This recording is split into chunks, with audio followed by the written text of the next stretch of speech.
Hello there, my name is Sixo, but more on that later, as now it's time for a Toy of the Week video. And today we're taking a look at something that literally everyone on the internet is talking about right now. It's Cup!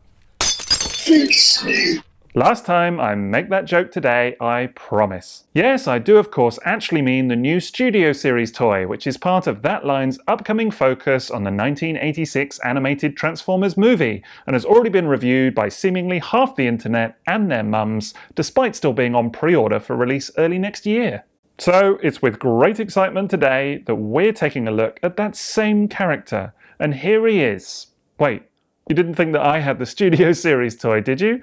No, maybe in 30 or 40 years or so, because that's just how I roll. For today, we're taking a look at the Old Timers Generation 1 figure, specifically the 2005 Transformers Collection reissue. And by the end of this video, I'm confident that we will have established that it's still the best version of the character you can find in toy form. Let's raise our cups. Generation 1 Cup is the first rendition of the character in toy form and was released in 1986 to coincide with the animated Transformers movie. It depicts the battle-hardened old-timer in his characteristic green and grey colour scheme, complete with some eye-popping shiny yellow stickers. In his vehicle form, Cup transforms into a futuristic pickup truck, hence the character's rather strange name.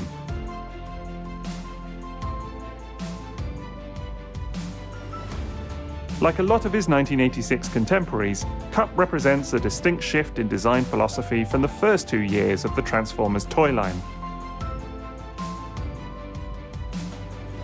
1986 is well known as having been a watershed year for Transformers, as the big screen adventure coincided with the franchise's first attempts to bring all new toy designs to shelves. Having depleted the ranks of available Diaclone and Microchange designs from the days prior to the line, it means that Cup was one of the first toys to be purposely created under the Transformers banner itself. This change in both aesthetics and construction was palpable at the time, and certainly sets Cup apart from the hand-me-down designs of previous years. For one thing, Cup is noticeably blockier, chunkier, and more solid than any of the car parts from 1984 or 85, and features none of the same thin plastic or fiddly feel. The sculpt is comparatively smoother too, giving Cup a crisp, clean quality that plays nicely to the futuristic theme this toy embodies. All of this stems from the previous order of production being reversed. Whereas the toys came first in the years prior, here Cup was designed to match his already existing animation model for the Transformers movie. Like the rest of the movie characters, Cup was the creation of Floro Derry, who had been the design supervisor for the Sunbow cartoon and was responsible for giving the Transformers their animated look.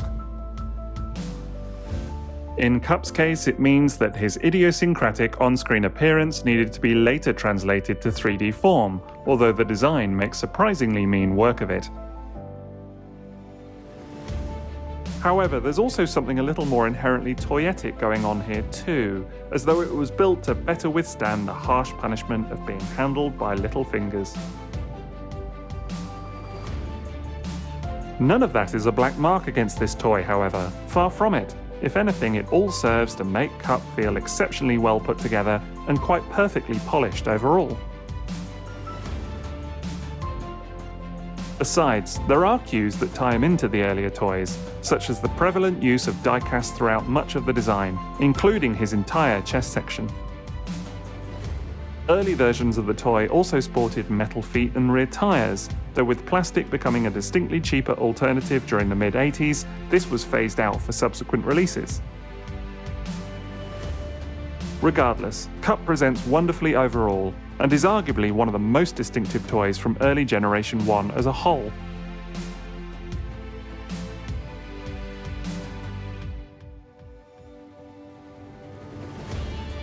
A large part of that must surely be that unique head sculpt, which captures Cup's grumpy old man persona with on-point precision. Cup also features some remarkably poseable arms for the time, with rotating shoulders, bending elbows, and even wrist swivels, all making for some astonishing articulation. It's in stark contrast to his non-moving legs, mind, although his solid stature does nothing to diminish the majesty of this toy overall. Of course, that's just half the story, as Cup can easily be manipulated through his transformation to reveal that futuristic vehicle form. It's an easy enough process, but still manages to feature more than a few surprising elements along the way, and boasts a highly satisfying level of precision in terms of how it all clicks together. The result is at once both quite ridiculous and yet somehow undeniably awesome, as Cup's futuristic car mode has rarely been bettered in toy form. Though again quite a departure from the real-world vehicular depictions of the previous years of the franchise, there's still something rather wonderful about this truck mode. I've seen it described as Cybertronian in nature, but to my mind it was always intended to be a take on what an earthen pickup truck would look like in the far-flung future of 2005. It's a surprisingly faithful recreation of the character's car configuration from the movie in that regard, and looks really something alongside the rest of the cast too. Of course, another notable accompaniment to this release came in 1987, where Cup was repurposed for the Target Master line alongside a mini Nebulon partner known as Recoil. Like all Target Master figures from the time, Recoil is a simple little thing, but still manages to pack in an amazing amount of appeal to his small form. A few quick twists and turns and Recoil is ready to rumble in his rifle mode, and can be pegged into Cup's hands for a dash of extra play value. Alternatively, Recoil makes a fine addition to Cup's vehicle mode, stowing away on his rear section thanks to a newly remolded peg hole on the Target Master toy.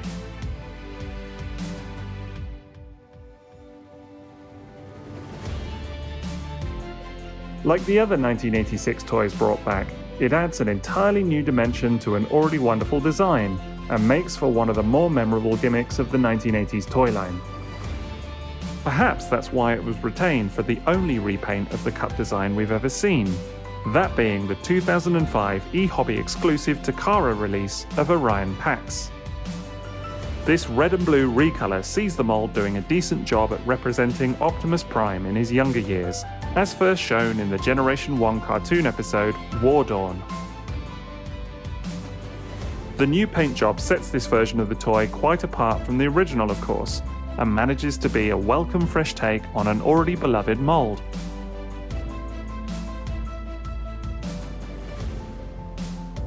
Whichever version of the toy you have though, there's little doubt that the original Cup is a design for the ages, and in many ways remains the ultimate depiction of the character thus far. Along with the rest of the 1986 wave, it may have ushered in a huge change for Transformers at the time, but that doesn't mean there isn't still plenty to love about it.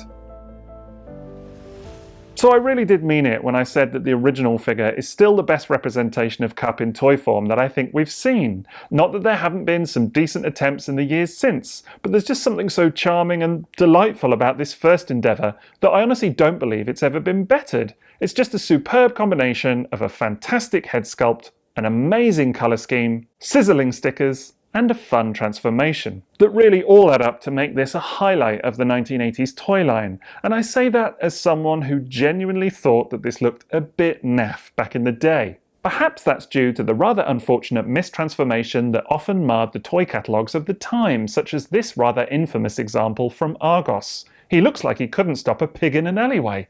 Anyway, in that regard, I think Cup is a great example of everything I love about collecting vintage toys, as it gives you the opportunity to go back and appreciate this kind of majesty all over again. He's simply marvellous. All that said, the new Studio Series toy is indeed looking pretty hot too, and is available to pre-order from TFSource now, so you'll find a link to their listing in today's video description. Otherwise, that's it from me, so don't forget to drop me a like if you enjoyed today's video, and enjoy the rest of your day. TTFN.